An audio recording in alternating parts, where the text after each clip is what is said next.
Hi everybody, welcome to the Wandering Poet Cafe. Today we have a video for you about how to read a poem. This is something a lot of people struggle with. They think that poetry is some sort of a mystery or an enigmatic puzzle that needs to be solved, and it becomes intimidating and overwhelming and even just boring, and they're not interested.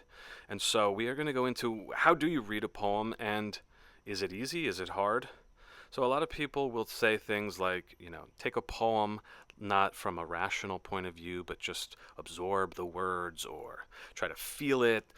Think of it like a song lyric. What does it mean to you? Don't worry about the analysis of it. There's even whole books about how to read poetry, going through all these different rules and ideas about, here's example right here about stored magic, the immense intensity, the intimate immensity, the breath behind the words, the metaphor, poet as a nightingale, different styles of poetry, epic, drama, lyric, all this type of thing.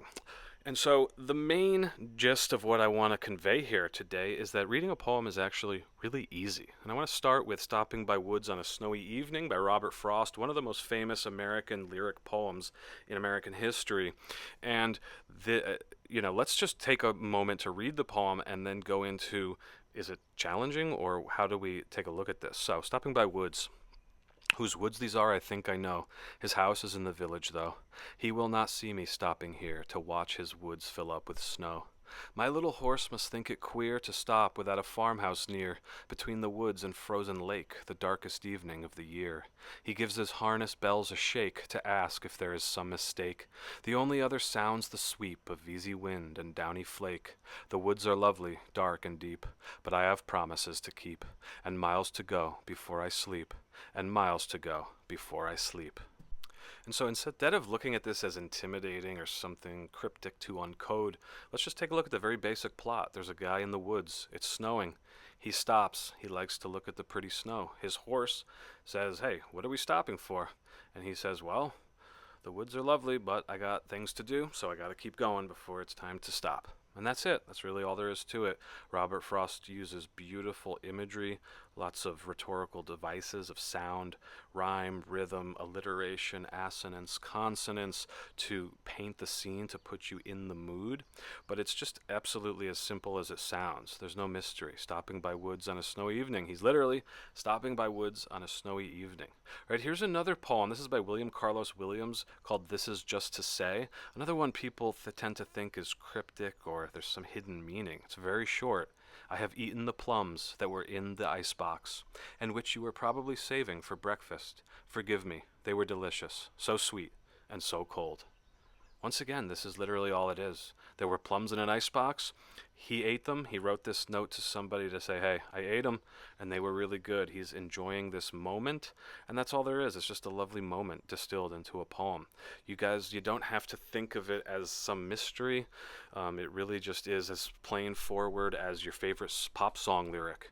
You might think it's a lot of work to listen to like a Mozart concerto, try to understand it, but there's just nothing to understand. It's just about enjoying it, like anything, like a painting, like a song, like a movie. Poetry, no different. In fact, poetry started as an oral tradition. The Homeric epics, the Odyssey and the Iliad, those were chanted. I live in Hawaii. The traditional poetry here was in the form of chants. And so you would have the breath and the tone you would feel in your physical body as you chanted it. And, that's how you can understand it a lot more like music, something to feel and appreciate and enjoy and get something out of.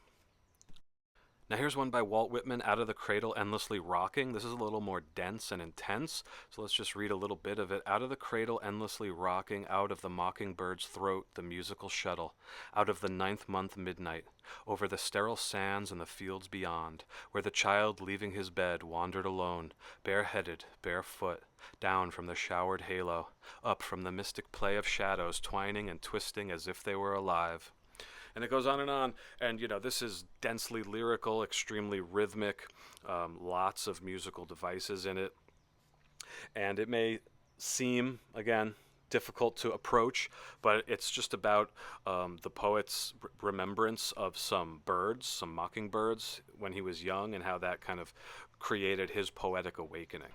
And so, bottom line, just the main thing I want to keep reiterating, poetry really is simple. It's easy. There's no mystery to it. Some poetry is very dense. Bad poetry may attempt to create the illusion of a mystery, but a good poem is just as simple as a pop song lyric, and the effect is just the same. And that's how you read poetry. Just dive in, enjoy it, understand the basic plot of it, the basic story that it's telling, the basic point of view of who the speaker is, and the feelings, sensations that it is conveying. And if you do that, you're going to enjoy poetry a lot more, and then you can get into more and more, difficult or abstract or dense type poems and find your way within them much more easily. Right? And so if another way to really enjoy it is to listen and hear poems, because again, they are very much like music, very similar art form. And so here on the channel, Wandering Poet Cafe, we have lots of poetry readings you can listen to, often with musical accompaniment underneath to make for a more enjoyable experience. So check that out if you are interested, and we will see you next time here on the Wandering Poet Cafe. Bye.